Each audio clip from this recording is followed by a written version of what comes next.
Okay जी, last हमारा मतलब ये वाला चैप्टर पूरा हो गया था एंड दिस संडे जो आपका टेस्ट हो रहा है वो सिर्फ मैं एक ही, मैंने आज हमारे पास कॉल आया था तो मैंने सिर्फ एक ही चैप्टर डाला है, that is your molecular. But yes, be prepared with your self. मैं इस बार जो क्वेश्चन है थोड़े से आपके लिए टफ लेवल के डालूंगी, ठीक है। हम लोगों ने उस दिन क्वेश्चन प्रैक्टिस भी की थी and yes you were able to solve the question and I was very happy about that. ठीक है, सिर्फ और सिर्फ मॉलिक्यूलर बेसिस ऑफ इनहेरिटेंस का आपका टेस्ट है इस संडे को, तो please start revising and practising. जो प्रॉब्लम आ रहा है आप मुझसे पूछ सकते हैं एंड यस ओके मैम। और ये जिनको होमवर्क ना करने की बीमारी है ना, they can also please bye, मैं वैसे स्टूडेंट्स को एंटरटेन नहीं करना चाहती हूँ अपने ग्रुप में, so please make it a habit कि आपको इस सिलेबस जो है करना है। चलिए, बहुत ज्यादा डिटेल में हम लोग इसमें नहीं जाएंगे, बस जितना परसेंट आपके लिए इंपॉर्टेंट है, I am just going to underline those particular things और बस आप उतने पे ही रहेंगे। पीसीआर और इलेक्ट्रोफोरेसिस हार्डली 20 मिनट्स में हमें ये खत्म करना है। ओके अब है, चलो पीसीआर का फुल फॉर्म क्या है? Polymerase chain reaction. Actually before we start मैं आपको एक छोटा सा कॉन्सेप्ट इसका दे देती हूँ कि पीसीआर में हम लोग चाहते क्या हैं। हम चाहते हैं कि हमारे पास दो इंपॉर्टेंट कैरेक्टर्स हैं, ठीक है, और हमें ना दोनों ही कैरेक्टर्स चाहिए हमारे एक पर्टिकुलर काइंड ऑफ ऑर्गेनिज्म के अंदर। सपोज कर लो कि आपने कैरेक्टर्स ले लिया है कि हम एक टोमेटो वाला ही जो मैं आपको कैरेक्टर करवाती हूँ वही वाला इजी कैरेक्टर ले लेते हैं, समझने में आसान रहेगा। एक टोमेटो है हमारा जो बहुत ही रेड कलर का है और दूसरा टोमेटो है जिसका साइज जो है वो बड़ा है, ठीक है। Now you all know very well, ठीक है ma'am, I wasn't able to take, हाँ जी, these topics are just different from that. उस दिन हम लोगों ने डीएनए प्रोफाइलिंग या डीएनए फिंगरप्रिंटिंग जो था वो किया था, बस ये बचे हुए दो टॉपिक्स थे। मतलब एक्चुअली पीसीआर तो आपके पास है, बस इलेक्ट्रोफोरेसिस बहुत छोटा सा एक वर्ड दिया हुआ था तो आई थॉट कि मैं आपको एक्सप्लेन कर देती हूँ, ठीक है। दूसरा कैरेक्टर है हमारे पास कि उसका साइज बहुत ज्यादा बड़ा है बट वो रेड नहीं है। Now we want, now you all know कि हमारे जो ये कैरेक्टर्स आते हैं वो कंप्लीटली कौन प्रोवाइड कराता है हमें? हर एक कैरेक्टर के लिए हमारे पास मैम एक जीन प्रेजेंट है और उस जीन में भी एलील्स हैं जो कि एक्सप्रेस करते हैं, बिल्कुल सही जी, ठीक है। तो अब आपको जो कहानी है वो लगभग समझ में आ चुकी है कि कहाँ से जो मेन चीज आ रही है। और ये एलील्स जो हैं हमारे किसके बने होते हैं? डीएनए फ्रेगमेंट्स, ठीक है, डीएनए फ्रेगमेंट्स के। और जो डीएनए जो है हमारा, ठीक है, डीएनए जो है वो क्या है? ये जो फ्रेगमेंट्स हैं मतलब क्या कि कुछ पर्टिकुलर जो सेगमेंट्स होंगे वो सॉरी नाइट्रोजनस बेसिस होंगे वो इनको कोड कर रहे होंगे, ठीक है। कि ये जो हमारा एलील है, ये एलील कि इसका साइज बड़ा है और इसका साइज छोटा है, वो एलील के लिए हमारे पास एक पर्टिकुलर डीएनए फ्रेगमेंट होगी। तो हमें क्या करना है? उस पर्टिकुलर डीएनए फ्रेगमेंट को बहुत सारे जो टमाटर हैं जो छोटे साइज के हैं उसमें डालना है, क्योंकि हमारा ये फ्रेगमेंट किसका है? जिसका जो साइज है टोमेटो का वो बहुत बड़ा होता है। तो हमने वो डीएनए फ्रेगमेंट ले लिया और उसकी क्या कर देंगे? 100 ऑफ कॉपीज बनानी है हमें, ठीक है, 100 ऑफ कॉपीज बनानी है, ठीक है। तुमको अगर मैं एक वर्ड ही दे दूंगी ना लिखने के लिए कि बेटा टेम्पलेट स्टैंड लिख के लाओ, ठीक है, तो तुम लोग को लिखने में जो है प्रॉब्लम आने लगेगी। बट नाउ जब अगर आप एक्सेल शीट पे जाते हो तो क्या आपने एक बार वर्ड लिखा टेम्पलेट, पड़ोस में उसमें जब वो डब्बा हुआ उसमें एक सर्कल आ गया और आपने उस सर्कल को पकड़ के खींच दिया, हाँ जी, वो पूरी तरीके से 100 क्या 1000 बार लिखवा लो मैम, वो 1000 बार आपके लिए लिख देगा। तो यही जो टेक्निक है, इसी टेक्निक पे बेस्ड है हमारा ये पीसीआर, ठीक है, कि हमें डीएनए फ्रेगमेंट्स की मल्टीपल कॉपीज बनानी है, ठीक है जी। तो उसे ही हम कहते पढ़ते हैं इस पर्टिकुलर पीसीआर टॉपिक्स के अंदर। ये एक ऐसी टेक्निक है जिसमें हम मॉलिक्यूलर बायोलॉजी में, जिसमें हम क्या करते हैं? मल्टीप्लाई करते हैं या एम्पलीफाई करते हैं, जो वर्ड आपको अच्छा लग रहा हो, फ्यू पीसेस या कॉपीज ऑफ डीएनए, ठीक है, generating 1000 to millions of copies of that particular sequence. एक हमने सेलेक्ट कर लिया जिसे हम टेम्पलेट स्टैंड कह रहे हैं और उसी की हमने मल्टीपल कॉपीज निकाल दी, कैसे? उनकी कॉम्प्लीमेंट्री सीक्वेंसेस बना के। सबसे पहले जो ये टेक्निक थी तबाही वाली, ये किसने दी? कैरी न्यूलिस ने दी, रिसेंट की ही है, बहुत ज्यादा दूर की नहीं है, 1980 में ये टेक्निक जो है हमारे पास आई। पीसीआर इस जो है बेसिकली बेस्ड है DNA polymerase. Now what do you think कि जो डीएनए पॉलीमरेज है वो क्या एक सिंगल एंजाइम है? नो, ठीक है, डीएनए पॉलीमरेज जो है हमारा सिंगल काइंड का एंजाइम नहीं है, जस्ट वन सेकेंड, ठीक है। यहाँ पे आपको इसमें बहुत टाइप के डीएनए पॉलीमरेज देखने को मिलेंगे, ठीक है। और जो सबसे ज्यादा जो यूज होता है वो होता है हमारा टैक पॉलीमरेज। क्या नाम है? टैक पॉलीमरेज, TAQ पॉलीमरेज, ठीक है। ये एक टाइप का डीएनए पॉलीमरेज एंजाइम ही है, ठीक है। आई गेस इतना चीजें समझ में आ रहा है आपको। डीएनए पॉलीमरेज क्या है? एंजाइम। और वही एंजाइम्स क्या है? बहुत टाइप के हैं। अगर टैक पॉलीमरेज क्यों नाम दिया हुआ है इसको हमने? क्योंकि ये कहां से आया है? थर्मस, टी से थर्मस और एक्वेंटिकस, ठीक है। ये इसका स्पीसीज, ठीक है। थर्मस एक्वेंटिकस जो है वो हमारा स्पीसीज है जिससे ये पर्टिकुलर एंजाइम आया है। और इसके अलावा जो एक आपका फेमस वाला है ना, वो है हमारा PFU डीएनए पॉलीमरेज, और ये भी टेक डीएनए पॉलीमरेज पूरा नाम है इसका, ठीक है। ये है PFU डीएनए पॉलीमरेज। ये दोनों जो है आपको एटलीस्ट नाम याद होना चाहिए। और इसका पूरा नाम है हमारा पायरोकॉकस फ्यूरियोसस, ठीक है। पायरोकॉकस फ्यूरियोसस, ठीक है। ये दोनों आपको पता होने चाहिए। अब ये दोनों ही हम लोग मोस्टली क्यों यूज करते हैं इन डीएनए पॉलीमरेज? कोई एक आइडिया आपको? डीएनए हाँ जी मीनू बताइए।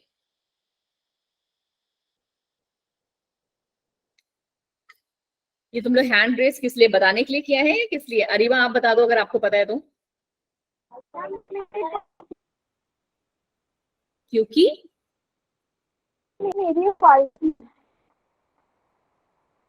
अरीबा आपकी आवाज नहीं आ रही है बच्चे। क्योंकि टेक पॉलीमरेज जो है ना, हाई टेम्परेचर स्टेबिलिटी रखता है, ठीक है। बहुत ज्यादा हाई टेम्परेचर होगा ना तो उसमें भी ये स्टेबल रहेगा, ठीक है।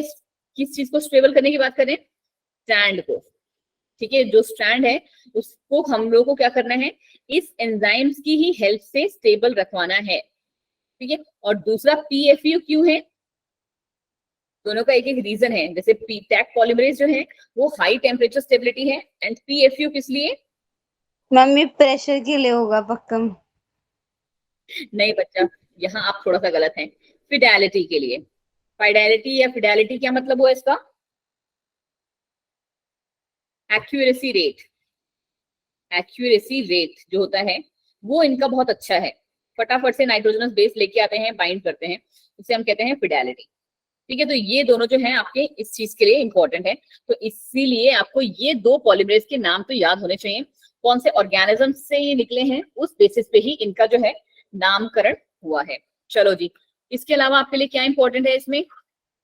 जो ये डीएनए पॉलीमरेज है वो can add nucleotide only onto pre existing 3' OH group, ठीक है। 3' OH ग्रुप पे ही जो है न्यूक्लियोटाइड ऐसे ऐड होगा।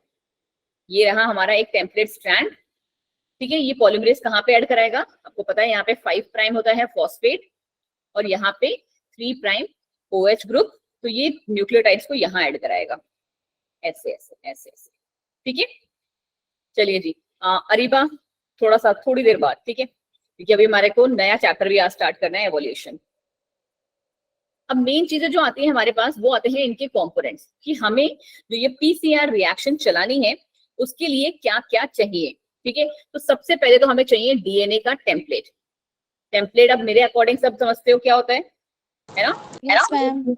मेरे अकॉर्डिंग सब जानते हैं कि डीएनए टेम्पलेट क्या होते हैं। तो ये डीएनए टेम्पलेट वही डीएनए है जिसको हम टारगेट सीक्वेंस भी कहते हैं, ठीक है। अब यहाँ पे ना आपको 3 स्टेप्स देखने को मिलेंगे, बट स्टेप्स अभी हम पढ़ेंगे आगे, जब प्रोसीजर पढ़ेंगे आई गेस तब।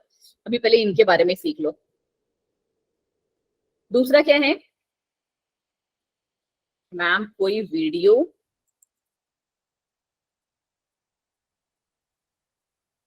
सीरियसली मेरे में तो नहीं दिखाई दिया, पता नहीं, कोई बात नहीं। खाने तो भाई, खाना खाते खाते पढ़ रहा है, देखो उससे इंस्पायर हो। कुछ लोग ऐसे ये नहीं कि खाना खाने ही भाग गए, ठीक है। ओके जी, कोई बात नहीं, वेरी गुड सुमन, अगर आप कर भी रही हो ऐसे, और जो भी कर रहा है उसके लिए भी आई एम वेरी हैप्पी कि कम से कम वो क्लास मिस नहीं कर रहा है। कोई बात नहीं पूजा जी, मैंने भी खाना नहीं खाया है, साथ में खाएंगे आज। चलो, दूसरा क्या हमने अभी पहले क्या पढ़ा? हमने पहले पढ़ा टेम्पलेट। चलो चलो शांति से, ठीक है। पहला टेम्पलेट हमें चाहिए, नहीं बच्चे, Suman I am really very happy कि आप खाना खाते खाते पढ़ाई कर रहे हो। ठीक है, दूसरा जो है कम से कम सुन तो रहे ही हो ना, एटलीस्ट एक बार सुनने में फिर लिखोगी तो आपका काफी हेल्प होगा। दूसरा क्या है, डीएनए पॉलीमरेज, फिर उसके बाद क्या है, टैक पॉलीमरेज। ये सब हमारे क्या है, रिक्वायरमेंट भी है। कितना बोलना होता है तुम लोगों को यार, एक चीज किसी ने बोली और सब शुरू। ठीक है, तीसरा है हमारा टेक पॉलीमरेज, जो हमें चाहिए किस चीज के लिए, पॉलीमराइजेशन, जो ये है हमारा पर्टिकुलर पीसीआर रिएक्शन, उसे रन कराने के लिए। देखो इन दोनों के बारे में मैंने आपको अभी जस्ट बताया कि थर्मस एक्वेटिकस जो है बच्चा, एक बैक्टीरिया है। ठीक है, ये भी याद रख लेना अगर याद रह जाए तो। ठीक है, ये भी एक बैक्टीरिया है जिससे हम लोगों ने ये लिया हुआ है। और दूसरा मैंने आपको बताया पीएफयू, ये भी एक बैक्टीरिया ही है, और इसको हम किसकी वजह से सेलेक्ट करते हैं, फिडेलिटी की वजह से। क्यों, क्योंकि ये बहुत ही एक्यूरेट है, हीट रेजिस्टेंट तो है ही, और ये एक्यूरेट है। और कहाँ से आया है, पायरोकोकस फ्यूरियोसस से। ठीक है, ये हो गए दो हमारे। उसके अलावा हमें क्या चाहिए, primers. Now I know template, primers, coding, non coding, ये सब के सब समझते हो क्या होता है, पर फिर भी जिनको नहीं पता है तो उनकी डेफिनेशन इनके लिए भी है यहाँ पे। These are the short pieces of single stranded DNA that are complementary to the target sequence. हमारे पास एक टारगेट सीक्वेंस था जिसको हमने क्या कहा था, डीएनए टेम्पलेट, और उसी का जो है शॉर्ट पीस ऑफ वो जो बनाया हुआ है उसे हम कहेंगे प्राइमर। वो किसका कॉम्प्लीमेंट्री है, डीएनए का ही। ठीक है, एंजाइम पॉलीमरेज जो है वो ये हमारे इन सब को सिंथेसाइज करने में हेल्प करेगा। प्राइमर रेप्लिकेटिंग फॉर्क में भी तो होता है। हाँ जी बिल्कुल होता है, रेप्लिकेटिंग फॉर्क में भी, वहां पे भी वो कॉम्प्लीमेंट्री होता है। ठीक है वैशाली, इन सब का हम यूज कर रहे हैं बच्चे अब। ठीक है, जो पीसीआर रिएक्शन है ना उसको हम यूज कर रहे हैं। अभी एप्लीकेशंस बताऊंगी कि हम क्यों यूज कर रहे हैं। उसके अलावा मैंने लास्ट क्लास देखी नहीं ना, इसीलिए कोई बात मतलब अब लेट हो गई थी। कोई बात नहीं वैशाली, ओके, आप जाके देख लेना। आप लोग जो हो पंक्चुअल स्टूडेंट्स हो, आई लाइक देम। ठीक है, उनसे मुझे कोई प्रॉब्लम नहीं है। किसी का कुछ हो जाता है कि कभी कभी चीजें मिस हो, बट यार प्लीज, जब मैं थोड़ी चीजें मैं आपके लिए क्या बोलते हैं आउट ऑफ द वे जाके आपको करा रही हूँ, पढ़ा रही हूँ, तो फिर आपको थोड़ा सा तो रेस्पेक्ट देना पड़ेगा इस चीज के लिए। चलो, डीऑक्सी न्यूक्लियोटाइड्स हमको कौन से चाहिए, चारों ही चाहिए मैम। ठीक है, चारों ही चाहिए हमारी, इसकी रिक्वायरमेंट है। और आई गेस ये हाँ, एक हमारा चाहिए आरटीपीसीआर, रिवर्स ट्रांसक्रिप्शन पीसीआर। ठीक है, और उसको रन करने के लिए हमें ये एंजाइम चाहिए।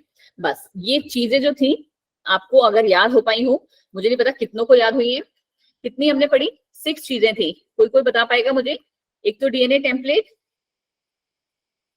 मैम प्राइमर्स, पॉलीमरेज है ना, डीएनए पॉलीमरेज। ठीक है, उसमें हमारे कौन से दो हमने पढ़े, कौन कौन से, टैग और पीएसयू। और क्या चाहिए हमें, न्यूक्लियोटाइड्स, अभी जस्ट पढ़ा मैम पीएसयू। हाँ पीएसयू लिख दिया बच्चा मैंने, एफ आएगा ना एस की जगह पर। हाँ जी नैन्सी, इट्स ओके बच्चा। मैम ये पीएसयू है या पीएफयू है, सॉरी पीएफयू है ये, मैंने एस लिख दिया क्या, चलो। और उसके अलावा अभी हमने ये पढ़ा रिवर्स ट्रांसक्रिप्टेज एंजाइम, और कुछ एक रह गया, कौन सा रह गया, आरटीपीसीआर हो गया, डीऑक्सीन्यूक्लियोटाइड हो गया, प्राइमर्स हो गए, ये अलग अलग थे क्या, टैक पॉलीमरेज। टैक पॉलीमरेज हमारा अलग था, वही मैं सोचूं कौन सा रह गया। वैसे बेसिकली हम लोग जो पढ़ते हैं ना तो हम 5 ही पढ़ते हैं, मैं भी इसलिए सरप्राइज थी 6th वाले के लिए। ठीक है, हम 5 ही पढ़ते हैं क्योंकि हम पॉलीमरेज में ही ना, डीएनए पॉलीमरेज में ही दोनों को ले लेते हैं, टैक पॉलीमरेज को भी और उसमें भी। राहुल आपको 2 मिनट का वेट करना पड़ेगा, 2 मिनट में हमारा ये टॉपिक खत्म हो रहा है, नया टॉपिक स्टार्ट हो रहा है, तो आपको वहां से बिल्कुल समझ में आएगा। इस वाले का मैं गारंटी नहीं ले सकती। चलिए जी, लो जी बेटा, मेरी स्क्रीन फ्रीज हो गई आज। भाई चलो, अब जिसको देखने पढ़ने का मन होना यहाँ पे, तो मैं आपको थोड़ा सा बता देती हूँ कि आपको कौन सा थोड़ी सी चीज देखनी है, नॉट मच बट थोड़ी सी। ठीक है, एक जो आपको देखना है ना, बस ये जो यहाँ पे देखो ना प्राइमर्स, तो प्राइमर्स हमने पढ़ लिया, बट आप ना एक बार देख लेना कि फॉरवर्ड प्राइमर्स क्या होते हैं और रिवर्स प्राइमर्स क्या होते हैं। एंड डू वन थिंग कि जो प्राइमर्स टॉपिक है ना, प्राइमर्स एंड इट्स टाइप्स, इस टाइप में फॉरवर्ड एंड रिवर्स। ठीक है, ये आपका कल का होमवर्क है। ठीक है, तो आप इसी बहाने ग्रुप में डाल देना। हाँ जी, इसी बहाने अब है यहाँ पे ग्रुप में डाल दो tomorrow's homework primers and it's right. ठीक है, तो ये आप लोग एक बार देख भी लोगे और आपको समझ में भी आ जाएगा।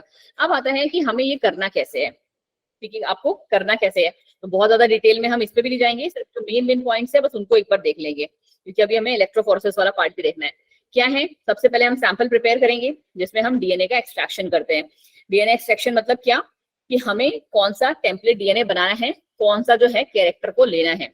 फिर हम क्या करते हैं, आपको पता है डीएनए कैसा होता है मैम, डबल स्ट्रैंडेड होता है। ठीक है, और हमें उनको क्या करना होगा मैम, सेपरेट करना पड़ेगा, जिसको हम कहते हैं डीनेचुरेशन।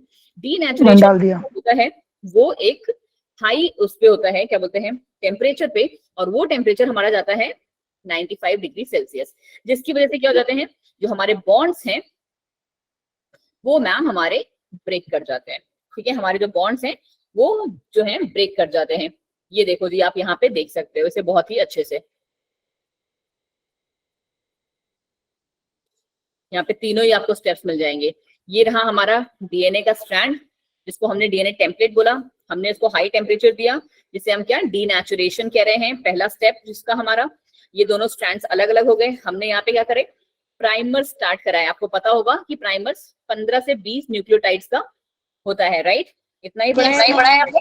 हाँ जी, हाँ जी। तो ये इतना ही होता है 15 से 20 न्यूक्लियोटाइड्स का। ये देखो प्राइमर्स इधर से भी चल रहा है, इधर से भी चल रहा है। अभी हमने पढ़ के हटे कि 3 प्राइम से OH से चलता है। राहुल, आपने ये पूरा चैप्टर आई गेस मिस किया है, तो इसीलिए शायद आपको ये सब चीजें थोड़ी समझ में नहीं आ रही है। ये हमारी पीसीआर टेक्निक चल रही है। ठीक है, चलो जी। अब ये प्राइमर क्या कर रहा है, बड़ा बड़ा बड़ा बड़ा बड़ा बड़ा होके अपना पूरा का पूरा स्ट्रैंड बना लेगा, इधर से भी इधर से भी। ठीक है, मतलब क्या, कॉम्प्लीमेंट्री स्ट्रैंड बना लेगा, जिसे हम क्या कहते हैं, एनीलिंग कहते हैं। Annealing of oligonucleotide. ठीक है, एनीलिंग कह लो या सिंथेसाइजिंग कह लो। ठीक है, ये हो रहा है। और इसका टेम्परेचर कितना है, इसका टेम्परेचर मैम हमारा 50 to 60 डिग्री टेम्परेचर जाता है। और फिर last but not the least is synthesis of new DNA strand, और उसके लिए हमें टेम्परेचर चाहिए 74। पहला 94, देन 50 to 60, एंड देन हमारा डीएनए का कौन सा, 74 डिग्री सेल्सियस। क्लियर? मैम एक बार सेकंड स्टेप बता दो, ये 50-60 वाला। अनीलिंग हो रही है बच्चे। अनीलिंग का मतलब क्या है कि न्यूक्लियोटाइड, हमारा जो प्राइमर है, देखो तुम्हें इतना पता है कि प्राइमर में कितने न्यूक्लियोटाइड्स होते हैं, हम 15 to 20। 15 to 20, बट हमें इसका पूरा कॉम्प्लीमेंट्री बनाना है, राइट? तो ये क्या करेगा, प्राइमर सिंथेसाइज करेगा। किसको सिंथेसाइज करेगा, ऑलिगोन्यूक्लियोटाइड्स को। ठीक है, बहुत सारे ऑलिगो हम कब वर्ड यूज करते हैं, जब मोर देन 10 हम यूज करते हैं किसी भी चीज के लिए। Yes ma'am. हमने और सारे न्यूक्लियोटाइड्स को यहाँ पे ऐड करना है, इसीलिए हम वर्ड यूज करते हैं ऑलिगोन्यूक्लियोटाइड। एनीलिंग ऑफ ऑलिगोन्यूक्लियोटाइड मतलब क्या, कि हम यहाँ पे ऑलिगोन्यूक्लियोटाइड ऐसे करके बना रहे हैं। हाँ जी सुमन, क्या हो गया? नाइट्रोजनस बेसिस को ऐड कर रहे हैं, और उनको ऐड करने के लिए हमें टेम्परेचर 50 से 60 चाहिए, क्योंकि हमें यहाँ पे उनको ऐड करवाना है, बॉन्ड्स को बनवाना है, तोड़ना नहीं है। तोड़ने के लिए हमको 94 डिग्री चाहिए था, जोड़ने के लिए हमें टेम्परेचर, नॉर्मल टेम्परेचर उनका चाहिए, एनील करने के लिए 15 से 60। क्लियर हुआ लवलीन? किसने पूछा था, सॉरी लवलीन आप ही थे? No ma'am, Vaishali. वैशाली, वैशाली हो गया क्लियर? Yes ma'am. ठीक है, अब ये चीज आप यहाँ पे अगर देखना चाहो तो देख लो, वरना आपको इतना ज्यादा जो है हाई उसमें जाने का जरूरत नहीं है मेरे अकॉर्डिंग। ठीक है, बस एक थोड़ा सा आप एप्लीकेशंस वाला देख सकते हो कि हाँ इसको हम कहाँ यूज करते हैं, डिसीजेस के लिए। ठीक है, कहाँ कहाँ पे यूज कर सकते हैं, बस ये थोड़ा सा देख लो। और वो भी ये तीनों ही काफी है आपके लिए। Gene cloning, now you know. ठीक है, genetic engineering, gene DNA sequencing and forensic investigation. Forensic investigation समझ रहे हो, जो हम लोगों ने लास्ट क्लास में डीएनए फिंगरप्रिंटिंग की थी, डीएनए प्रोफाइलिंग पढ़ी थी। ठीक है, Yes, ma'am. से पढ़ रहे हैं। चलो जी, अब आ जाओ कौन से पे, हमारा इलेक्ट्रोफोरेसिस। ठीक है, ये भी एक्चुअली बहुत सारी स्लाइड्स हैं, बट हमको उतना पढ़ना नहीं है। आप लोगों को वैसे मैंने इलेक्ट्रोफोरेसिस होमवर्क दिया था किसी का भी, बट मुझे बहुत ज्यादा अच्छा तो नहीं लगा, बट हाँ बहुत लोगों का ठीक ठीक था। ठीक है, बस 2 मिनट के लिए इसको भी देख लो। 2 मिनट मतलब 2 मिनट हार्डली। क्या है इसकी कहानी, वरना हम आज भी क्वेश्चन आंसर ही कर लेते हैं, तो नेक्स्ट क्लास से ही स्टार्ट कर देंगे इसे, एवोल्यूशन वाला चैप्टर। ठीक है, इलेक्ट्रोफोरेसिस क्या है, माइग्रेशन ऑफ चार्ज पार्टिकल और a molecule in a medium under the influence of electric field. हमारे एक इलेक्ट्रिक फील्ड है, ठीक है, हमारे पास क्या है, कैथोड है, एनोड है, उस दिन हमने ऐसे पढ़ा था। फिर हमने पढ़ा था कि हमारे पास एक सॉल्यूशन है, वहां पे आपको पता है कि क्या है, चार्ज पार्टिकल भी हैं और अनचार्ज पार्टिकल्स भी हैं।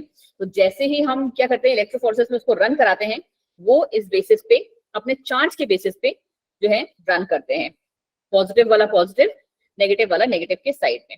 ठीक है, नहीं जी बच्चा जी, बिल्कुल स्क्रीन मेरी क्लियर है। जस्ट 1 सेकेंड, अगर आपके लिए स्क्रीन जो है स्टक हो रही है तो। मैम स्टक नहीं थी स्क्रीन। ओके वैशाली, 1 सेकेंड दीजिए बस मुझे, मेरी एक्चुअली जो थी ना फ्रीज हो रही थी।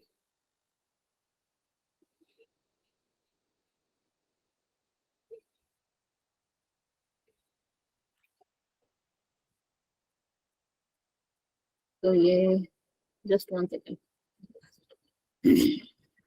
मैं एक्चुअली आपके कमेंट जो था ना वो पढ़ नहीं पा रही थी, बिकॉज साथ में बच्चे जब कमेंट्स कर रहे हैं ना तो मुझे एक्चुअली उसको भी देखना है क्या हो रहा है। चैप्टर मॉलिक्यूलर बेसिस, मनावर जहान जी, कहाँ थी आप इतने दिन से? मनावर है क्लास में या गायब हो गई? हम शायद है। शायद है, मैं एक बार क्रॉस कंफर्म कर लेती हूँ। क्लास में तो आप हो। क्यों जी बच्चा जी, क्या कह रहे हो अरीबा?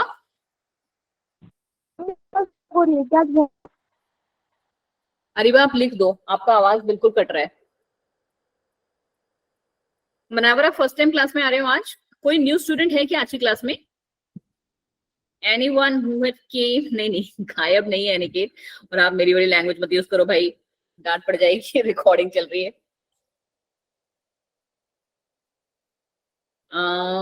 कोई भी न्यू स्टूडेंट क्लास में आज? Yes ma'am. मेधा आप तो पुरानी हो, आप बीच में गायब हो गई थी शायद, मुझे ऐसा लग रहा है। आपका डीपी देख के मुझे थोड़ी सी मैम मैं एक्चुअली फोटो में लेने लग गई थी। और याद है, जो तो मेरा फोन ग्रुप में है ले रही हो तो यहाँ पे क्यों आ रही हो? मतलब मुझे वो कोई मैम, प्रॉब्लम नहीं। हाँ जी, मैम यहाँ पे फोटो ऑन वाले बच्चे क्या करने आते हैं? घूमने। मेधा आंसर दो भाई। पढ़ने के लिए आते हैं। मैम एक्चुअली हम थोड़ा रिवीजन हो जाता है ना, दोबारा दोबारा पढ़ता है।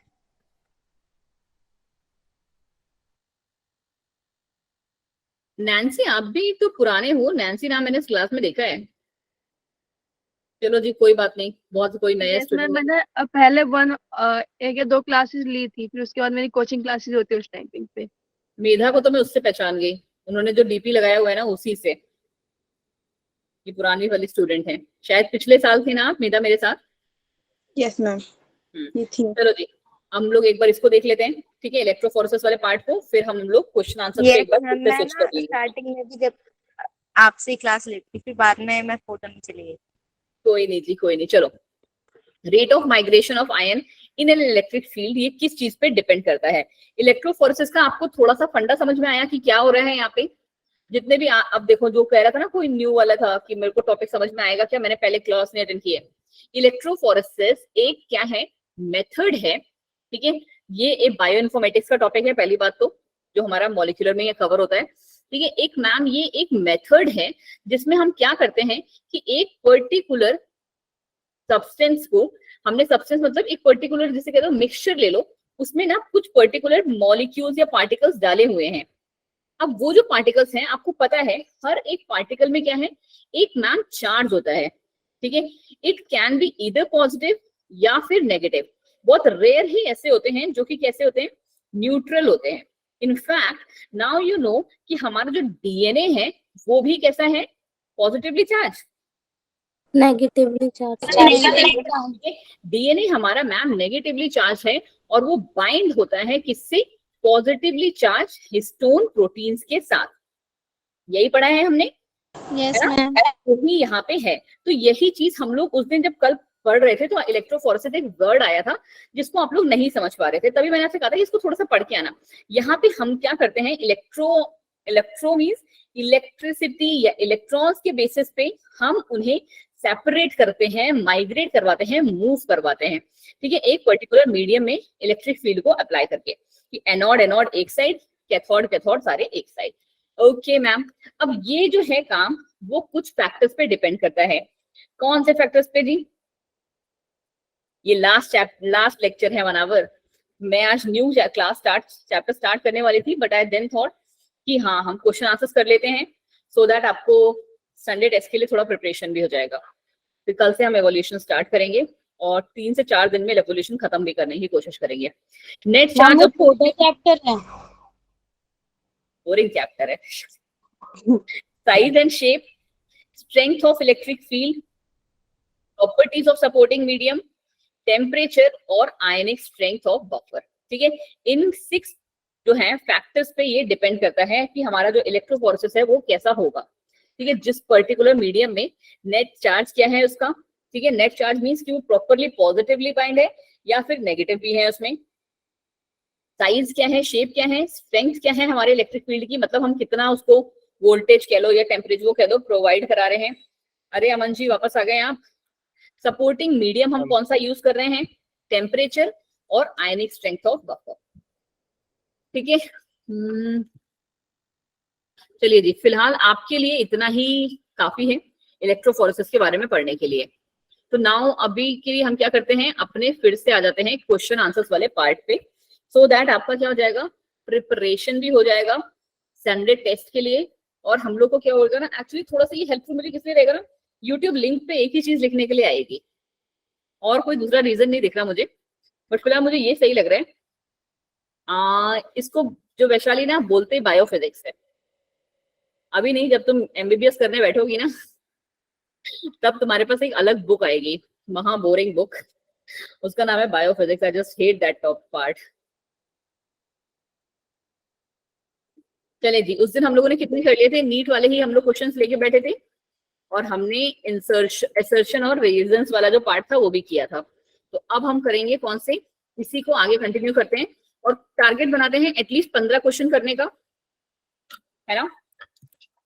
हाँ जी यार, I am also waiting for that day. नहीं पूजा जी, मेरा कभी जिंदगी में वो नहीं, जिस तुम लोग समझते हो ना जिनको ब्लड से डर लगता है, मेरे को जिंदगी में अभी लास्ट वीक था पहली बार, तब मेरे को जिंदगी में कैच लगी थी, बिकॉज मेरा हीमोग्लोबिन बहुत कम हो गया था। हाँ जी Vaishali, I really want that. तो डॉक्टर ने कहा कि भाई या तो खून चढ़वाओ या वो, मुझे भी, मेरा तो छोटे छोटे बच्चे होते ना वो मुझे सपोर्ट कर रहे होते कि अरे दीदी कोई बात नहीं, नहीं अमन चैप्टर खत्म हो गया आज ये। तो मैंने कभी डॉक्टर तो मुझे कभी बनना नहीं था, मैं बचपन से टीचर बनना चाहती थी। चलिए फटाफट से पहले बातें नहीं, क्वेश्चंस भी साथ में देखते रहो, तुम लोगों के पास बातें करने के लिए बहुत वो है। हाँ जी Aniket ji, I can understand your feeling, but क्या कर सकते हैं, आप लोग को तो डॉक्टर बनना है ना, कम से कम थोड़े बहुत डॉक्टर्स तो मुझे चाहिए अपने आजू बाजू। हाँ जी चलिए जी, क्वेश्चन देखिए, क्वेश्चन नंबर 210 और एटलीस्ट हम 25 क्वेश्चन तक जाएंगे। हाँ जी बिल्कुल सही, डॉक्टर के आगे जीत है, बट ये चीज मैं इंजेक्शन लगने के पहले भूल जाती हूँ। क्या कह रहे हो? चलो चलो चलो चलो, क्वेश्चन नंबर 210 फटाफट से आइए प्लीज।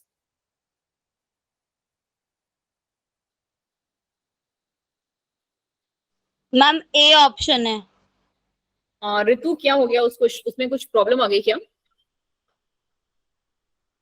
ओके मैं अभी क्वेश्चन देख रही हूँ बच्चा। ऋतु अगर आपके पास स्क्रीनशॉट हो तो प्लीज वो शेयर करो ना। अच्छा वो कंफ्यूजन वाला जो तुम्हारा पार्ट था, आई एम सो सॉरी बच्चे, मैं वो मैसेज आपका देख नहीं पाई, बट कोई ना, I will just see to it कि क्या है उसमें इशू। हो सकता है कभी कभी हो जाता है बाई चांस, कोई ना कोई गलती। चलिए हम लोग कर रहे हैं कौन सा, choose the correct statement. The regions of transcriptional units are promoter, structural gene and terminator. सबसे पहली बात है तो सही कही है उसने, बिल्कुल सही तो इसमें तो ज्यादा टाइम ए ऑप्शन।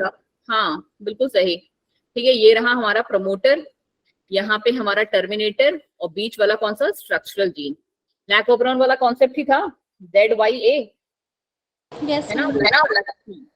तो यही हमारा सही है, बाकी हम देखेंगे नहीं मैम। चलो नेक्स्ट क्या है 210, क्या कह रहा है ये देखिए, फटाफट करो, कम से कम नहीं 2 to 5 क्वेश्चन तक हम जाएंगे। आई नो टाइम बहुत कम है, 15 से 20 मिनट ही है, बट जाना है। चलो चलो चलो, कंसिडर द फॉलोइंग स्टेटमेंट्स, क्या कह रहे हैं, द प्रेजेंस ऑफ, सॉरी 211, ठीक है, द प्रेजेंस ऑफ टर्म में क्या बताना है, पहले तो ये देख लूं, करेक्ट स्टेटमेंट बतानी है। The presence of promoter in a transcription unit defines the template and coding stands. Promoters में टेम्पलेट और कोडिंग स्टैंड्स होते हैं, हाँ जी मैम कह सकते हो, सही है ये, ठीक है।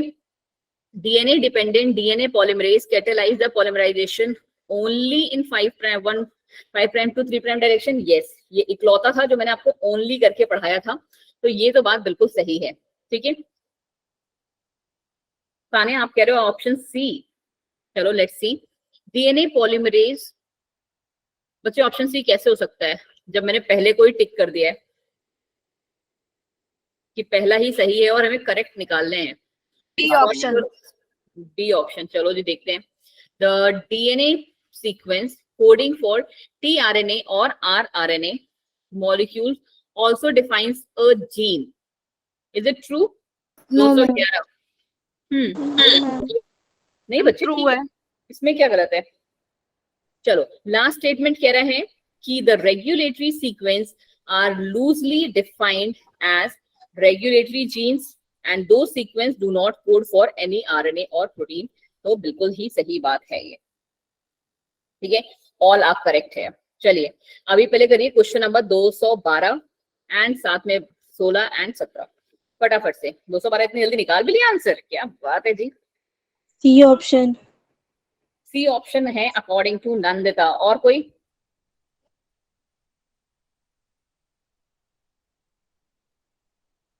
सी, सी है, चलो जी मैं भी सी पढ़ लेती हूँ फिर। इनकरेक्ट बताना है हमें ma'am. Structural gene in transcription unit is monocistronic, अब बहुत सारे डी वाले भी आ गए, कोई नहीं, अब हम लोग पढ़ते हैं साथ में, ठीक है। In transcription unit is monocistronic in eukaryotes and पॉलीसिस्टोनिक in bacteria. हाँ जी बेटा, ये तो सही बात है, हाँ कोई भी जैसे कहते हैं ना दो राय नहीं है इसमें। फिर कह रहे हैं monocistronic genes in eukaryotes are split, मोनोसिक्स जो सिस्टोनिक जीन्स हैं वो यूकैरियोट्स में स्प्लिट कर जाते हैं। हाँ जी बच्चा, ऐसा ही तो होता है। अब आपका आई होप नाउ आपका पॉलीसिस्टोनिक एंड मोनोसिस्टोनिक वाला जो कॉन्सेप्ट है, कम से कम वो कॉन्सेप्ट तो क्लियर होगा, क्योंकि बहुत सारों को अभी भी ये क्या लगता है कि हम बात कर रहे हैं पॉलीसिस्टोनिक की, तो वो प्रोकैरियोट्स में होगा, सॉरी पॉलीसिस्टोनिक को लोग क्योंकि पॉली में क्या होता है मल्टीपल सिस्टम, तो लोगों को लगता है कि वो हायर क्लासेस का होगा। नहीं बच्चे, वो हमारा लोअर क्लासेस यानी कि प्रोकैरियोट्स में होगा। पॉलीसिस्टोनिक is for bacterias not for eukaryotes, make it clear, यहाँ पे बिल्कुल स्ट्रेस नहीं देना है इस चीज के लिए। और मोनोसिस्टोन्स हमारे यूकैरियोट्स में हम में प्रेजेंट होते हैं, ह्यूमंस में, ठीक है। चलो फिर कह रहे हैं कि exons are non coding, exons are non coding and introns are coding, बिल्कुल ही गलत बात, ठीक है। उन्होंने उल्टी बात कह दी है कि एक्सॉन्स हमारे कोडिंग होते हैं और इंट्रॉन्स मैम नॉन कोडिंग होते हैं, ठीक है। तो ये हमारी सब जो है सही बात, मतलब सही बात नहीं, यही हमारा इनकरेक्ट है, ठीक है, बाकी ये सारे हमारे सही हो गए। चलिए 216,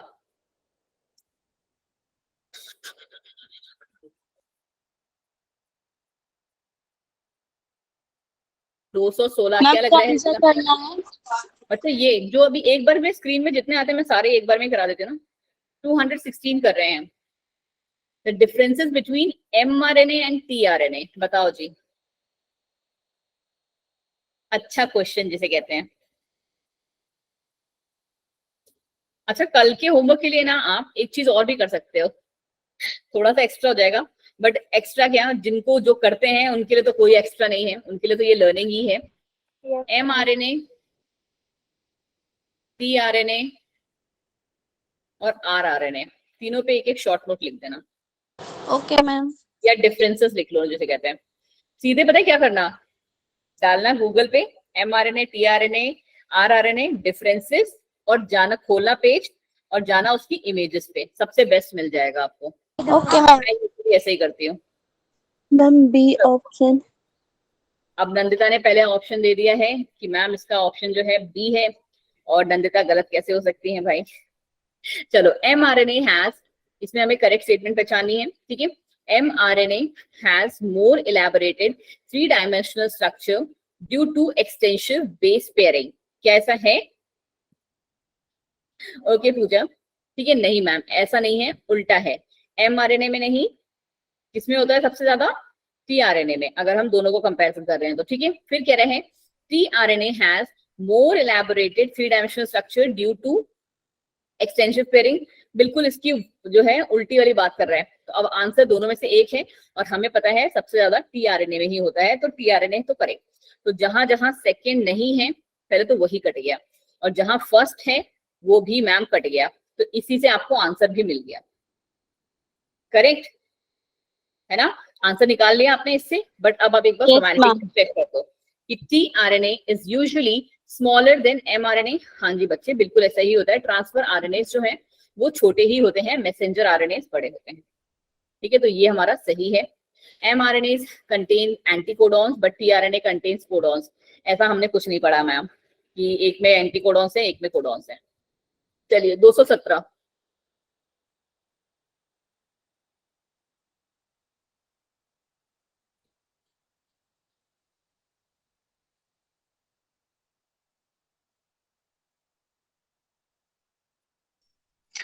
मैम डी ऑप्शन। एक सेकंड ना देता, tRNA में एक्सॉन इंट्रोन। हाँ जी रितु, बिल्कुल सही कह रहे हो आप। क्वेश्चन नंबर 217 का भी नंदिता ने आंसर बिल्कुल सही दिया है जी, कि मैम इसका आंसर जो है डी है, first, second and third. Let's see, few steps are involved in polypeptide synthesis are given below। ठीक है, क्या कह रहे हैं ये? in which of the following steps does tRNA participate? tRNA कौन से steps में participate करता है? लो जी नंदिता, आपको सारे वेरी गुड बोल रहे हैं आज। तो पहला है activation of amino acids bye binding with amino acyl tRNA synthetase. यही हमने सबसे पहला स्टेप पढ़ा था। हाँ जी बच्चा जी, यही पढ़ा था। फिर हमने पढ़ा था मैम उसका इलोंगेशन। हाँ जी मैम। फिर था ट्रांसलेशन। अब ये ट्रांसक्रिप्शन कहाँ से आ गया यहाँ पे भाई? जिसे कहते हैं ना बिल्कुल ही बकवास। हम लोग तो पहुंच ही लास्ट में गए हैं ना। समझ रहे हो आप लोग? कॉन्सेप्ट समझ रहे हो इसका? एग्जैक्टली।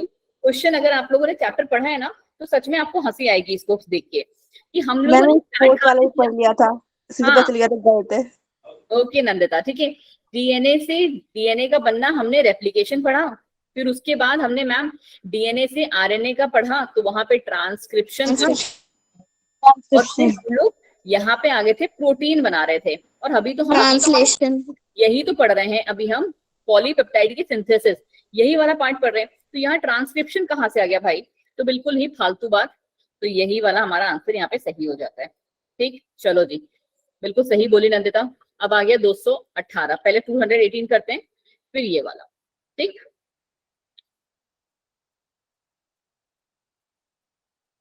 साथ में पढ़ूं मैं भी तुम्हारे साथ। ग्लूकोज और गैलेक्टोज में bind with repressor to inactivated. Glucose और गैलेक्टोज, ऐसा है क्या?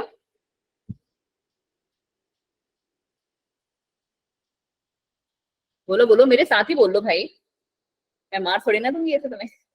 नहीं, क्योंकि यहाँ पे आंसर क्या होना चाहिए? लैक्टोज, है ना? Yes ma'am. तो उसे तो बाइंड करता है। Yes ma'am. बेकार बात बोल रहा है। फिर कह रहा है in absence of lactose the refresher binds with the operator gene.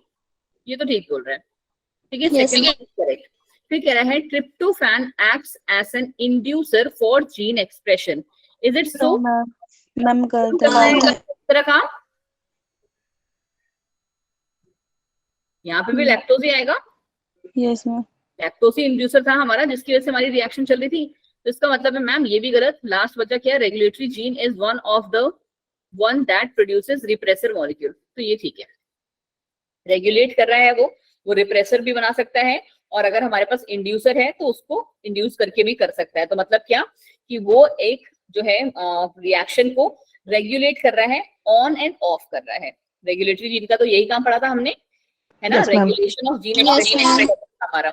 तो हमारा आंसर बन गया ये, बिल्कुल सही बात है मैम। क्वेश्चन नंबर 214 देखिए एक बार पहले। आई गेस कर लेंगे हम लोग 225 तक। 219 अभी आधे आधे वाला तुम लोग खुद से देख लेना बाद में, 2215 वाला।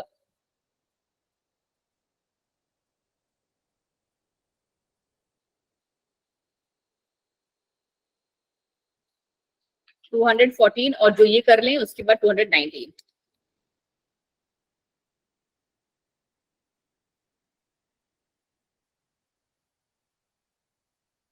राधिका इज सेइंग 214 का है डी। ओके जी राधिका, एक ऑप्शन आ गया हमारे पास, तो हम क्वेश्चन को देख लेते हैं। सारे डीडी पे आ गए हो क्या? राधिका का वेट कर रहे थे। चलो, rRNA provides the template for synthesis of DNA protein. कौन प्रोवाइड करते हैं आरएनए को? तुम लोग को हंसी आ रही है? बिल्कुल सही आ रही है। कौन करते हैं? आरएनए नहीं करता तो मैम mRNA।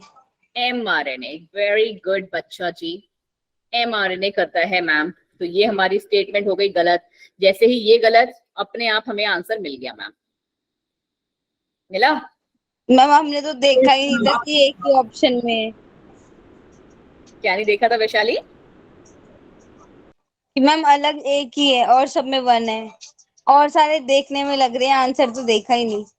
वही, कभी कभी थोड़ा सा मतलब दिमाग है तुम्हारे पास। वो कहते हैं ना, एक बहुत अच्छी सी बात मेरे सर ने बताई थी, बट मुझे अभी याद नहीं आ रही है। तुम लोग, तुम्हारी इस वाली स्टेट हरकत से ना बिल्कुल रिलेट करती है, जैसे कहते हैं ऑर्डिनरी और एक्स्ट्रा ऑर्डिनरी करके कुछ तो था। कभी याद आएगा तो मैं तुम्हें बताऊंगी, बट ठीक है, अभी तुम्हें मुझे बिल्कुल वही याद आ गया। ठीक है, तो इसका मतलब है हमारे पास आंसर पहले ही है कि सेकंड और थर्ड करेक्ट है। हम देख लेते हैं। TRNA brings amino acids and reads the genetic code. हाँ जी मैम, ट्रांसफर आरएनए ही जो था वो हमारा लेके आ रहा था और उसे रीड भी कर रहा था। RNA polymerase binds to promoter and initiate the transcription. Yes ma'am, ठीक है। और ये हमारे पास हो गया coding, DNA coding for polypeptide को हम इंट्रॉन कहते हैं। No ma'am. ठीक है, और No, फिलहाल तो ma'am. इंट्रॉन भी नहीं, आप क्या कहोगे? टेम्पलेट स्टैंड हम कहते हैं उसे। करेक्ट। चलो, अब आ जाओ 219 पे।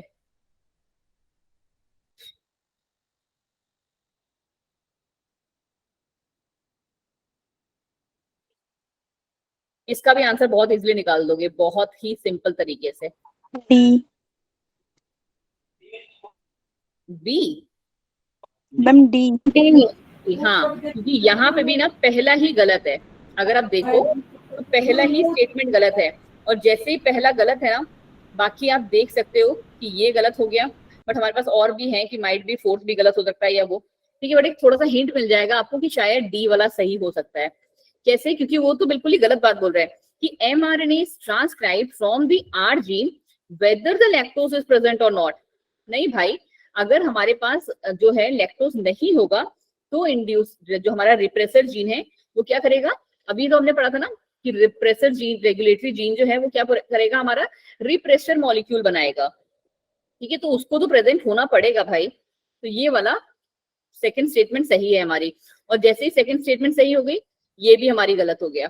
फिर कह रहे हैं कि mRNA is transcribed from the R gene only when the lactose is not present. ठीक है, जो है ये बात भी इसने क्या कहा, बिल्कुल सही बोला कि mRNA तक हमारा तभी ट्रांसक्राइब होगा जब हमारा लैक्टोज जो है नहीं प्रेजेंट होगा। तो ये बात भी ठीक है। फिर कह रहे हैं lactose inhibit the translation of rRNA gene. तो yes ma'am, this statement is also incorrect. ये तीनों ही स्टेटमेंट हमारे इनकरेक्ट हो जाते हैं। चलो जी, अब आ जाओ जी इस वाले पे। इसको हम नहीं करेंगे, हम करेंगे यहाँ पे। आओ जी, कितने क्वेश्चंस कर लोगे एक बार में? आई गेस 4 हो जाएंगे हमारे। 20, 21, 25 एंड 26। फटाफट से देखो, ये पूरा पेज कर लेते हैं, उसके बाद आपकी छुट्टी। Identify the incorrect statement for lac operon model. Lactose acts as an inducer which inactivates repressor. I hope बिल्कुल सही बात है ये, है ना? Yes ma'am. ये बिल्कुल सही है, और हमको फाइंड क्या करना है? इनकरेक्ट करना है मैम। तो ये तो हमारा हो गया कि ये तो पॉसिबल नहीं है। RNA polymerase stay away from the promoter in the presence of repressor। हाँ जी मैम, क्योंकि RNA polymerase नहीं होता। जब हमारे पास इंड्यूसर होगा तभी RNA polymerase आएगा, क्योंकि हमारे पास पॉलीमराइजेशन नहीं हो रही है तो ये भी हमारी सही बात है मैम। सॉरी, अगला कह रहे हैं regulation of lac operon by repressor is referred as negative regulation. ये क्यों Yes, गलत ma'am. है? मैम ये करेक्ट है। गलत है, गलत। मैम ये तो इनकरेक्ट है। मैम ये करेक्ट होगी ना? मैम नेगेटिव है तो सही हुआ। हाँ Yes, बच्चे, ma'am, correct होगा। हमें फाइंड करना है इसमें से, तो ये भी तो सही बात है मैम डी ऑप्शन होगा जो इनकरेक्ट ऑप्शन होगा। बेटा। इसमें कंफ्यूज नहीं होना है। जब इनकरेक्ट पूछना है तो अभी हम सिर्फ वो देख रहे हैं कि कौन से सही है, कि ये अगर सही है तो ये हमारे ऑप्शन में नहीं आएंगे। ठीक है, इस चीज पे भी कंफ्यूज मत हो भाई, तुम लोग इस पे भी कंफ्यूज हो गए। The repressor of a operon is synthesized during the specific period from our gene. Yes ma'am, ये हमारी गलत बात है। ठीक है, चलो क्वेश्चन नंबर 221।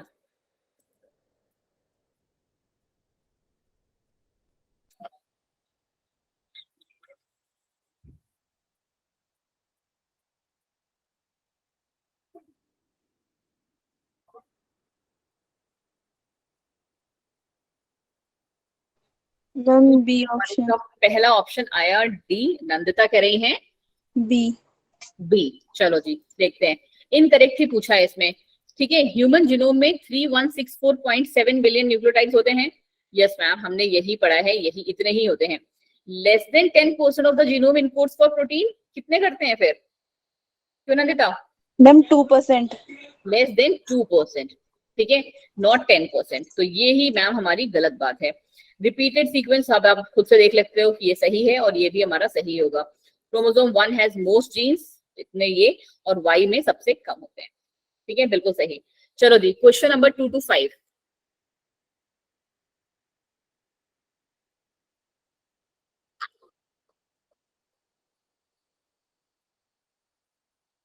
अच्छा, साथ में आप लोग एक मुझे इंपॉर्टेंट चीज का भी आंसर दो, क्योंकि अभी क्लास की स्ट्रेंथ 50 है, थोड़े बहुत हमारे स्टूडेंट चले गए, 18 स्टूडेंट्स के लगभग चले गए हैं, कि अगर मुझे कोई इंपॉर्टेंट मैसेज आपको देना है तो मैं वो आपको किस टाइम पे दूं? जूम कर दें जी, ये लो जी। 11 बजे। सारे लोग 11 बजे के लिए ठीक रेडी हो, क्योंकि वरना पता चला किसी का पास फोन नहीं है या फिर कुछ और रीजन है। मैम अभी छुट्टियां हैं तो 11 बजे तक है रेडी। ठीक है, कोई अगर अर्जेंट नोटिस देना हो, बिकॉज मुझे ना वो डेली डेली की पंचायत नहीं चाहिए, चिक चिक चिक चिक चिक चिक चिक वाली। तो अगर कोई एक इंपॉर्टेंट नोटिस होगा, या तो मैं सुबह 11 बजे दूंगी आपको 11 AM पे, या दूसरा उसका रिमाइंडर दूंगी 11 PM पे। ठीक है, आई होप इन दो टाइम में से एक बार तो आपके पास फोन होगा। And now it is an order that every one of you need to respond on my message. ठीक है, सारे के सारे। चलो अब बताओ तो, ये टेंडम रिपीट्स डीएनए क्या पढ़ा था उस दिन हमने? ये लास्ट क्लास का ही है ये। हाँ जी अमन जी, कुछ लोग तो रिप्लाई कर देते हैं बट कुछ लोग के थोड़े नाटक रहते हैं। ठीक है, तो क्या है ये?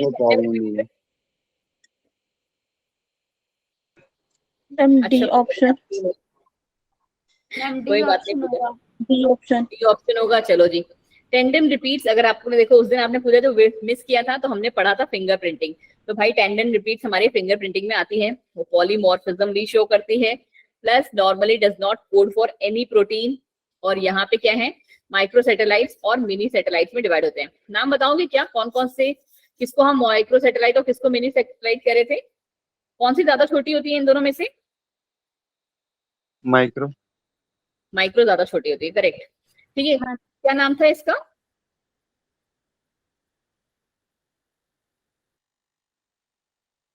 वो गंदे बच्चों, उस दिन 30 स्टूडेंट्स ने तो क्लास अटेंड की थी मेरी। कितने थे उस दिन जो क्लास में आए थे?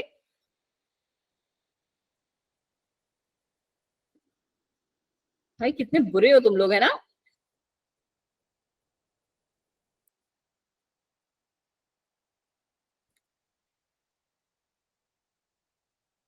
अच्छा, उस दिन क्लास में था कौन कौन, ये मुझे बताओ, क्योंकि 30 स्टूडेंट्स तो थे, आई नो दैट। खुशी, आपको अभी भी नहीं याद आ रहा मैं क्या पूछ रही हूँ? मैम मैं नहीं था। जी आपका पता है अभी? मैम मैं तो बहुत दिनों बाद आ जाई हूँ। हाँ जी मेधा, बट आपने ये चैप्टर अपना पढ़ा तो होगा ना, किसमें? फोटोन, अल्फा में हो ना तुम? No ma'am photon. फोटोन में तो ये चैप्टर हो गया शायद, एवोल्यूशन चल रहा है वहां तो। Yes ma'am. बताओ जी। बस चलो, मैं एग्जैक्ट नहीं बता रही हूँ, अब तुम ही लोग बताओगे कि एग्जैक्ट कौन सा था। गंदे लोग। किसमें थे? कौन सा माइक्रो सैटेलाइट है, कौन सा मिनी सैटेलाइट है? VNTR। वीएनटीआर क्या है? मिनी बहुत था। ही खराब हो तुम लोग सच में। जो भी आए भी थे ना, उनको भी जरूरत है देखने का। मैम VNTR मिनी है। Yes ma'am. अब क्यों बोल रहे हो? पहले क्यों नहीं बोल पाए? मैं वही तो बोला था पहले।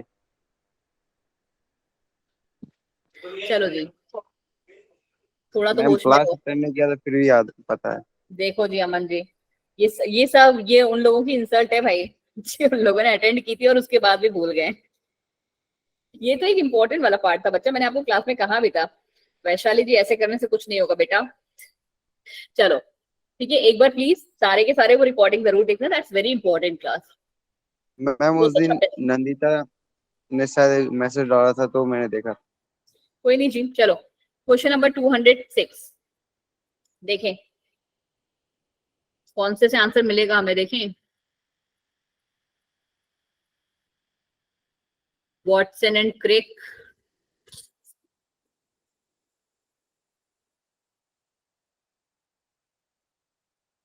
Ma'am C. Okay ji Vaishali. फिर हमारे पास ग्रिफ्थ ने किस पे किया था काम?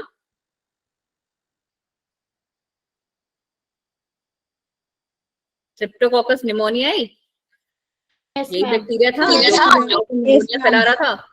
तो जैसे ही आपने Yes, इसमें ma'am. किया वैसे ही आपको आंसर भी मिल जाएगा। बाकी भी देख लेते हैं हम। बाकी कौन सा है? मिश्र ने क्या किया? Nuclein. Nuclein. Hershey and Chase का experiment. Bacteriophage. Bacteriophage. Franklin, Rosalind Franklin, जो मैंने आपको बताई थी, लेडी थी मैम, जो आपने कि नाम भी ओवेरियन बताया था। कैंसर से मर गई थी, जिनको नोबेल प्राइज नहीं मिल पाया था, बट वो एक स्ट्रॉन्ग वो थी जिन्होंने जो था डीएनए को हेल्प, मतलब फाइंड करने में हेल्प किया था। चले जी, कोई नहीं, अभी थोड़ा सा टाइम हमारे पास रहता है, 2 क्वेश्चंस बचे हैं, इनको भी देख के जाएं। The major countries who contributed और participate in human genome project, कौन कौन से थे? 222। जापान, फ्रांस और जर्मनी थे। यस मैम, बिल्कुल थे। ठीक है, ह्यूमन जीनोम प्रोजेक्ट जो एक मेगा प्रोजेक्ट था, 13 ईयर्स तक चला था। कब स्टार्ट हुआ था, कब एंड हुआ था?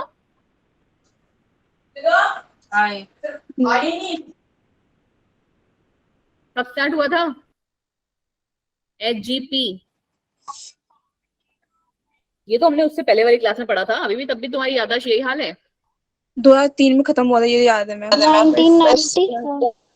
ठीक है, 2009, सॉरी, किसी ने डाला है क्या आंसर इसका? मैम 1990 में। हाँ, 1990 से स्टार्ट हुआ था, 2003 में खत्म हुआ था, लगभग 13 साल तक ही चला था। 92 बोला था।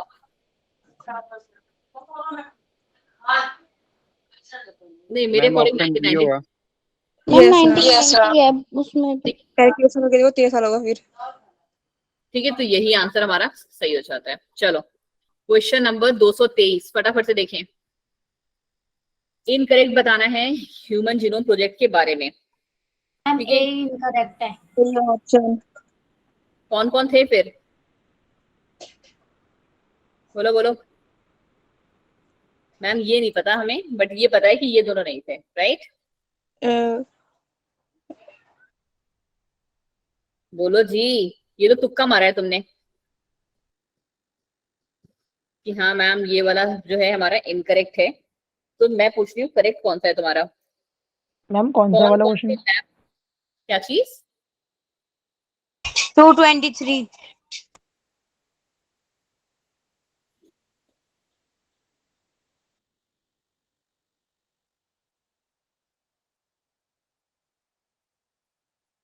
बिल्कुल सही बोला इसने, बैक और यैक को हमने यूज किया था। ठीक है, bacterial artificial chromosome and yeast artificial chromosome. चलिए 224 का आंसर यही इनकरेक्ट है, बाकी सारे सही हैं हमारे। चलो 224, अच्छा क्वेश्चन है ये आपका सीक्वेंसिंग। मैंने आपको 3 से 4 बार साइगेस सीक्वेंसिंग इसकी कराई थी। फटाफट थोड़ा सा टाइम ले लो भले ही, बट इसको तमीज से करना क्योंकि ये एक अच्छा वाला क्वेश्चन है आपके लिए। 224 बस 2 ही बचे हैं, उसके बाद खत्म। 224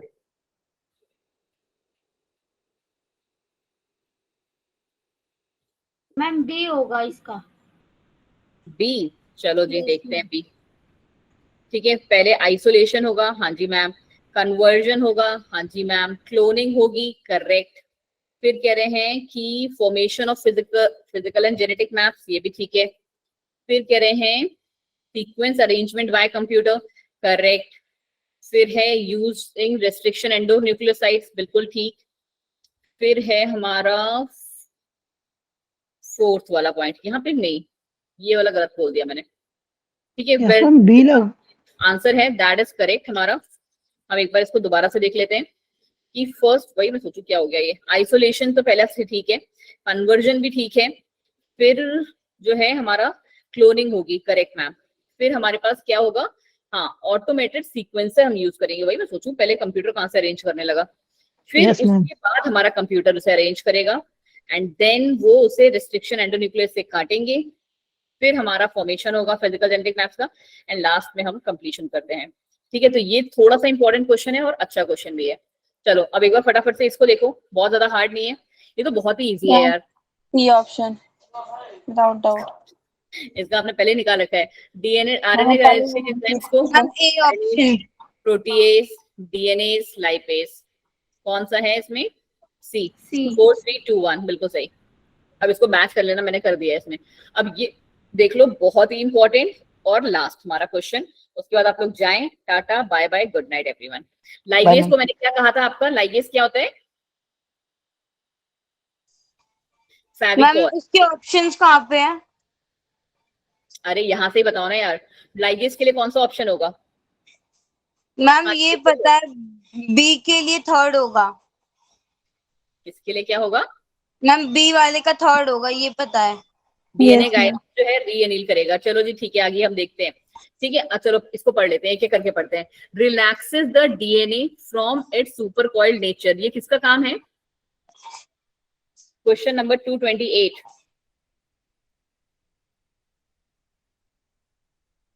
Relieves strain on unwinding by DNA helicase. This is the specific type of topoisomerase. Reanalyze the semi-conservative. Reanalyze and joins the Okazaki fragment of. बेटा डी गायरेस का कैसे हो जाएगा, कौन से ऑप्शन दिए हुए हैं इसमें, एक सेकंड 228 ना, 228 का याद है कि बायोलॉजी से करवाते हैं। क्या चीज, नहीं बच्चे मैम मेरे को तो ऐसे ही याद आया। नहीं नहीं नहीं मैम नहीं, बी का 4 होगा, बी का तो। सुनो सुनो, नहीं नहीं राधिका, अभी बी वाला का थर्ड किसने ऑप्शन दिया था, मैम मैंने बी का थर्ड। कौन, मैंने, वैशाली। वैशाली नहीं बच्चे, आप यहां से देखो ना, जॉइंस द ओकाजाकी फ्रेगमेंट, रीअनिल वाले पे मत जाओ। ठीक है, रीअनिल पे मत जाओ, आप बस ये देखो joins the Okazaki fragment. Joining का काम, जिसको मैंने क्या कहा, फेविकोल हम किसे कहते हैं, हम लाइगेज। ठीक है, तो इसका तो ये हो गया ठीक। और आपको मैंने जब हम लोग उस टाइम पे पढ़ रहे थे ना, तब भी मैंने एक इंपॉर्टेंट एंजाइम का नाम बताया था, टोपोआइसोमरेज का, जो कि क्या करता है ना, आपको पता है कि वो ना सुपर कॉइल्ड डीएनए को क्या करता है, आपको पता है कि डीएनए जो है बहुत ज्यादा कॉइलिंग होती है उसमें। ठीक है, तो वो क्या करता है, वो उसे रिलैक्स करवाता है, डीएनए को रिलैक्स कराता है। तो सुपर कॉइल्ड जो टोपोआइसोमरेज है, relaxes the DNA from its super coiled nature. ठीक है, फिर है हमारा क्या, डीएनए गाइरेस, ये जो है ना, इसका काम है ये हेलिकेज के साथ मिलके। ठीक है, relieve strain of unwinding bye DNA helicase. This is a specific type of topoisomerase, ये एक टोपोआइसोमरेज ही है। हाँ जी, और टीलोआइसोमरेज क्या है, provides a starting point of the RNA और DNA for the DNA polymerase to begin the synthesis. ठीक है, खत्म कहानी। 1 2 3 4 इसका आंसर। मैं वही सोचूं गाइरेस का ये कैसे हो सकता है। ठीक, चलिए दी, thank you so much everyone for joining the class. और लास्ट तक बाय तुम मैम, जो गुड नाइट। लोग रुके हो उनके लिए भी special bye thank you. Ma'am. Bye जी, bye, good night. Bye ma'am, good night. Bye Take जी care. बच्चा, बाय मेधा।